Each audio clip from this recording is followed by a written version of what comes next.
भूर्भुवः स्वः तत्सवितुर्वरेण्यं भर्गो देवस्य धीमहि धियो यो नः प्रचोदयात्।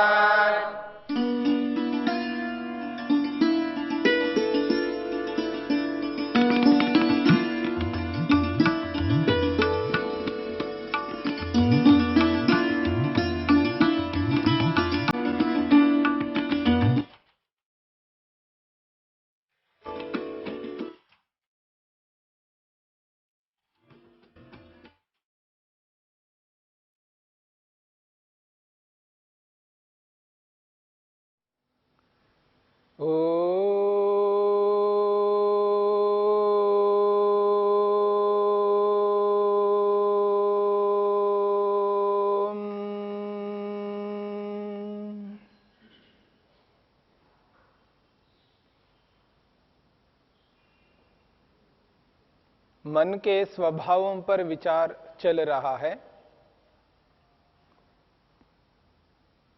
आध्यात्मिक साधक मन के स्वभावों का अध्ययन निरंतर करता हुआ मन के सात्विक शांत स्वभाव को, मन के राजसिक चंचल स्वभाव को, मन के मूढ़ स्वभाव को जानकर उन स्वभावों को किस प्रकार से उभारा जाता है, उन स्वभावों को उभार करके किस समय कैसा व्यवहार किया जाता है, इस बात को अच्छी तरह जानकर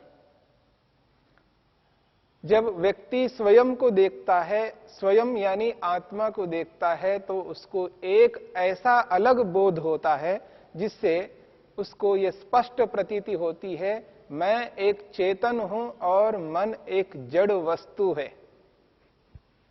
मन स्वतः स्वयं नहीं चल सकता। मन को चलाने वाला मैं स्वयं आत्मा हूं।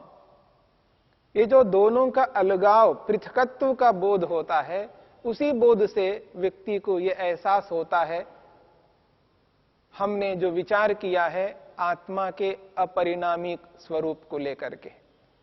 आत्मा यानी चिति शक्ति, चिति शक्ति आत्मा को कहते हैं। आत्मा को चिति शक्ति के नाम से योग में कहा है। तो आत्मा का जो स्वभाव बताया है वो अपरिणामी स्वभाव है, न बदलने वाला स्वभाव है।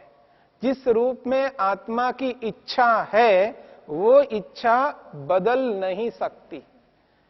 जैसी इच्छा आत्मा में है वही इच्छा निरंतर आत्मा में बनी रहेगी। उस इच्छा में कोई परिवर्तन नहीं हो सकता। यदि इच्छा में बदलाव आ जाए तो आत्मा परिणामी सिद्ध हो जाएगा। इसलिए इच्छा एक जैसी रहती है, जो आपने सुना है। अप्राप्त सुख को प्राप्त करने की इच्छा एक जैसी रहती है। सदा अप्राप्त सुख को प्राप्त करने की इच्छा में कोई बदलाव नहीं हो सकता।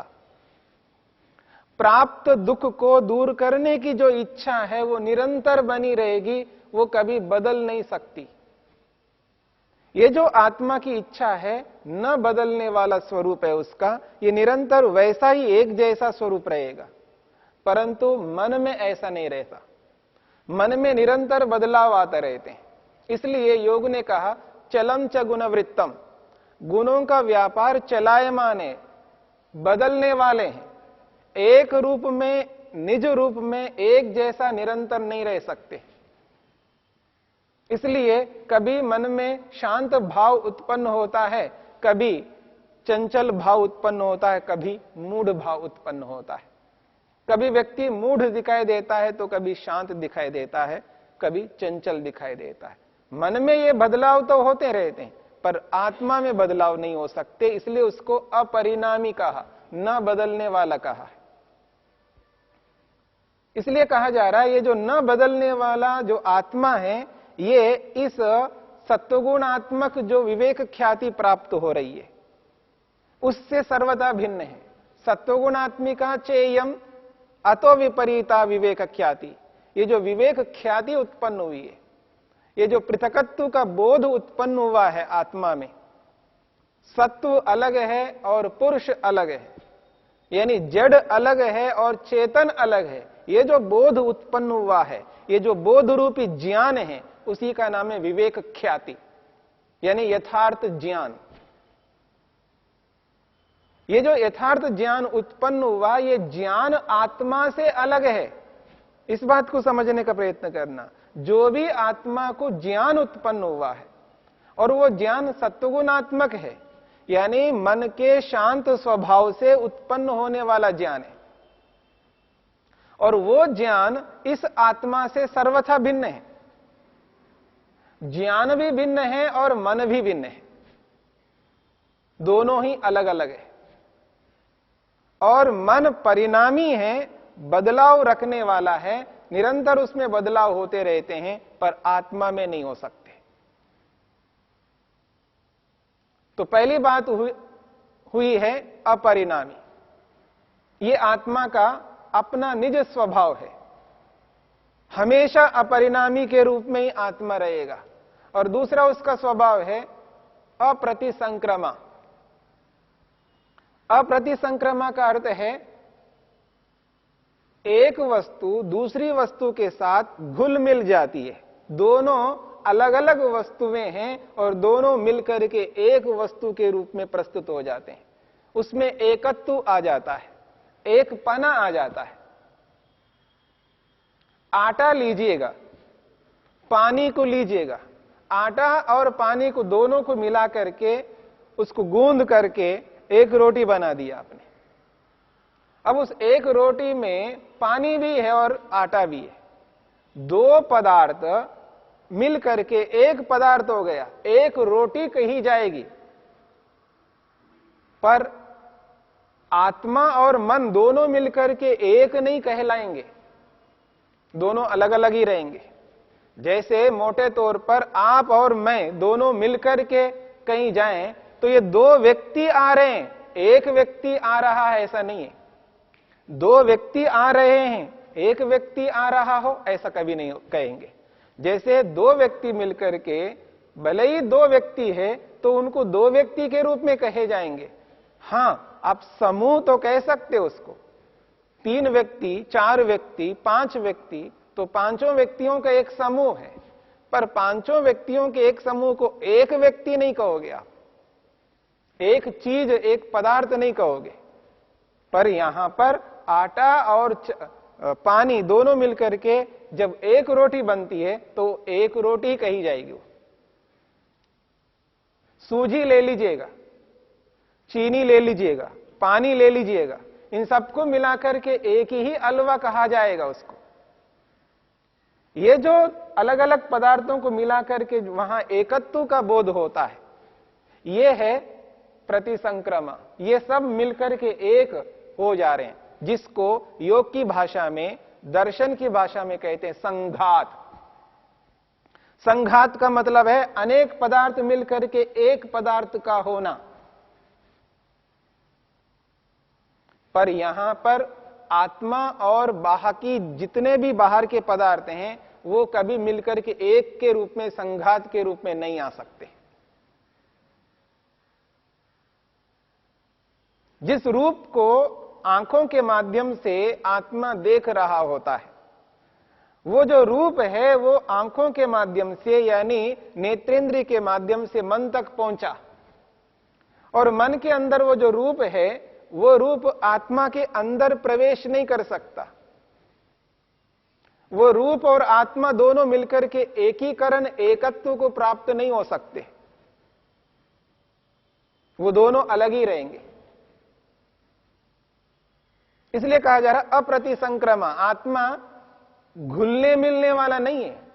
जैसे दूध और चीनी को दोनों को मिला दो, घोल दो उसके अंदर, वो घुल मिल जाएंगे, एकत्व को प्राप्त हो जाएंगे। पर आत्मा और रूप, रस, गंध, स्पर्श, ये पांचों विषय आत्मा के साथ जुड़ करके वो एकीकरण होकर के एकत्व को प्राप्त नहीं हो सकते, अलग अलग ही रहेंगे। आत्मा में वो प्रवेश ही नहीं हो सकते। रूप रूप अपने स्थान पर रहेगा, आत्मा आत्मा अपने स्थान पर रहेगा, दोनों मिलकर के एकत्व को प्राप्त नहीं होंगे। अप्रतिसंक्रमा कहा है, घुल मिलने वाले नहीं है। जब ये बोध आत्मा को हो जाता है, उसके बहुत सारे दुख दूर हो जाते हैं। एक व्यक्ति रूप को देखना चाहता है, देख रहा है, सुख ले रहा है। दूसरे व्यक्ति को भी रूप चाहिए, रूप से सुख प्राप्त करना है, लेकिन रूप नहीं मिल रहा है, तो वो दुखी नहीं होगा। वो व्यक्ति दुखी नहीं होगा जो व्यक्ति स्वयं को अप्रतिसंक्रमा अनुभव करता है। इस बात को समझने का प्रयत्न करना है।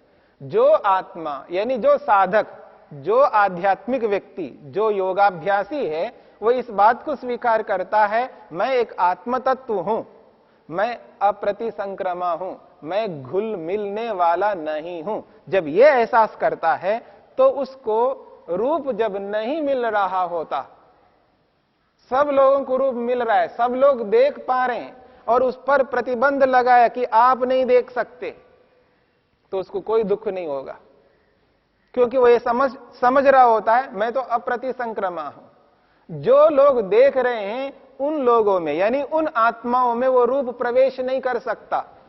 भले ही वो देख रहे हैं, मैं नहीं देख रहा हूं, मुझ में भी वो प्रवेश नहीं करेगा, तो कोई बात नहीं, मैं नहीं देखूंगा।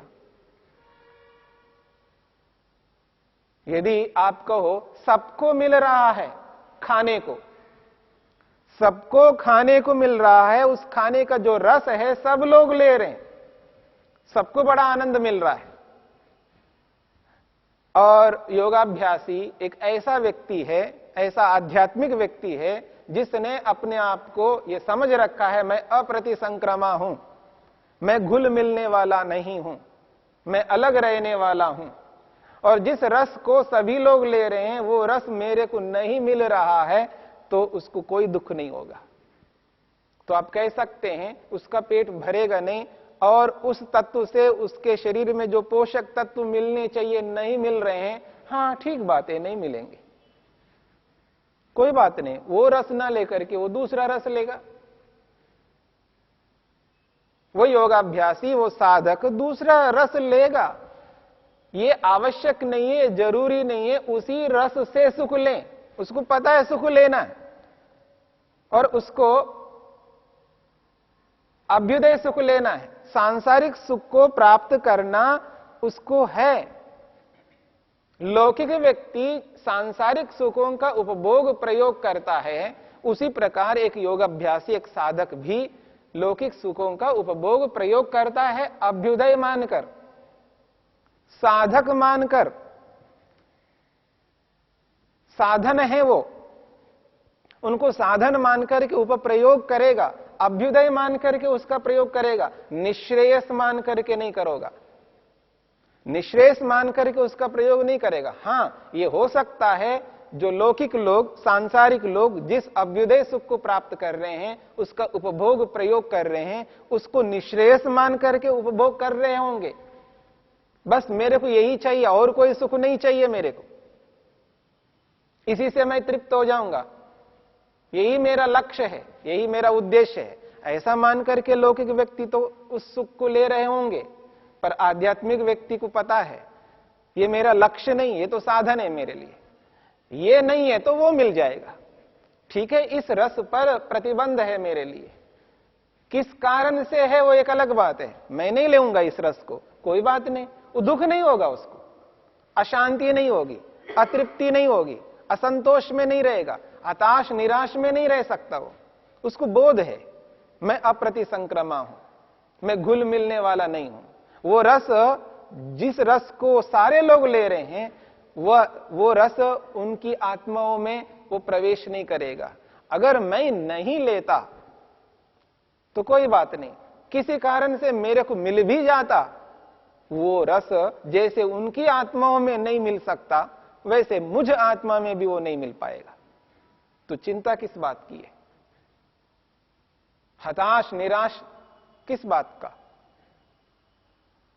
क्यों दुखी होऊंगा मैं तो समझता हूं अपने आप को मैं अप्रतिसंक्रमा हूं, मुझ में वो घुल मिल नहीं सकता, मुझ आत्मा में वो रस प्रवेश नहीं कर सकता, जब इसका बोध व्यक्ति को होता है, यही बोध विवेक ख्याति कहलाती है, यथार्थ ज्ञान कहलाता है।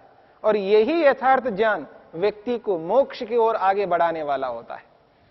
ऐसे ज्ञान को, ऐसी विवेक ख्याति को जो व्यक्ति प्राप्त करता है, वो व्यक्ति मन को समझता हुआ प्राप्त कर रहा होता है, मन के स्वभावों को जानता है वो व्यक्ति। जो व्यक्ति मन के स्वभावों को नहीं जानता, उस व्यक्ति को विवेक ख्याति प्राप्त नहीं हो सकती, ऐसा ज्ञान नहीं मिल सकता। ये जो पृथकत्व ज्ञान है, भिन्न भिन्न पदार्थों का अलग अलग जो ज्ञान हो रहा है आत्मा को, ये विशेष ज्ञान है।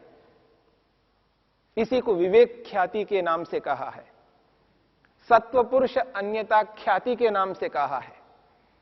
सत्व और पुरुष, सत्व का अर्थ समस्त जड़ पदार्थ, जिसमें उदाहरण के रूप में मन है, तो सत्व यहां पर मन है, उदाहरण के रूप में है। और इस मन के साथ साथ जितने भी जड़ पदार्थ हैं, उन सबको सत्व शब्द से ग्रहण किया जाएगा और पुरुष से आत्मा का ग्रहण किया जाएगा।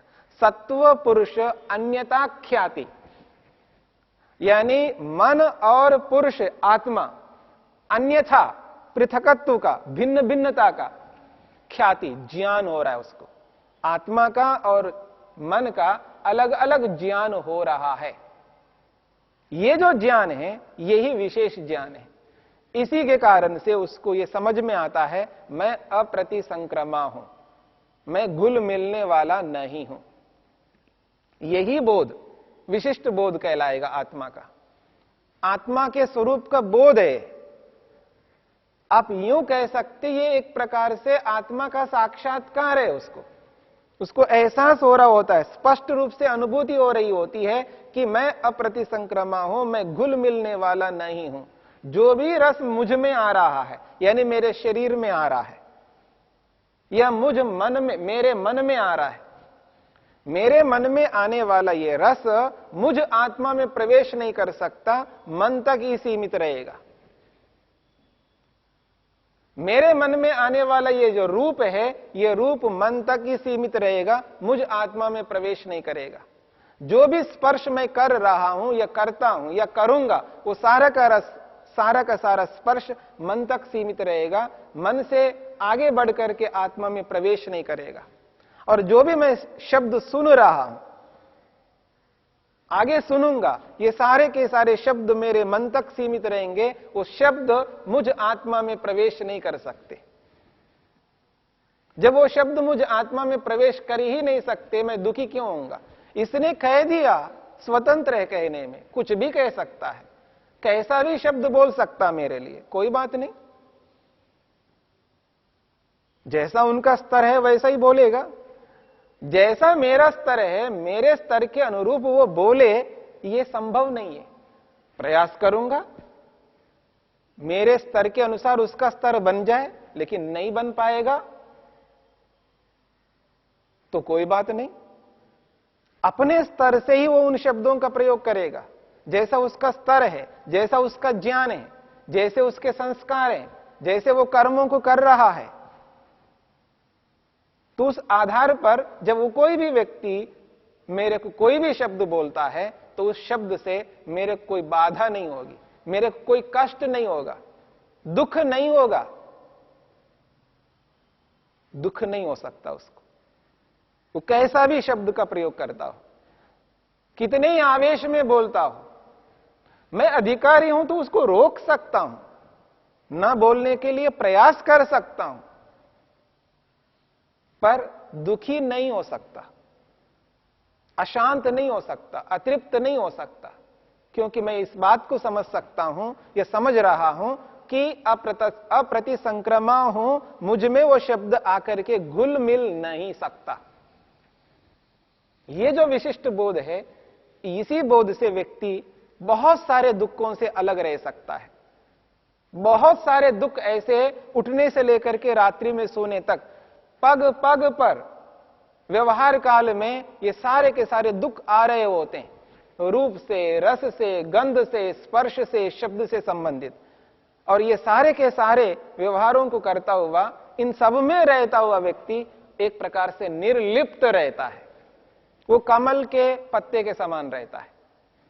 जैसे कमल का पत्ता जो है वो पानी में रहता हुआ भी वो निर्लिप्त रहता है, वैसे ही सबके बीच में रहता हुआ साधक, योगाभ्यासी, सबके साथ व्यवहार करता हुआ, ऊंच नीच जो भी उसके साथ कोई व्यक्ति कर रहा हो, उस स्थिति में भी व्यक्ति निर्लिप्त रहेगा, अपने आप को अप्रतिसंक्रमा अनुभव करेगा। तो अपने आप को अपरिणामी के साथ साथ वो अप्रतिसंक्रमा अनुभव करता है, इसलिए उसको दुख नहीं होता। इस बात को और हमें समझना है।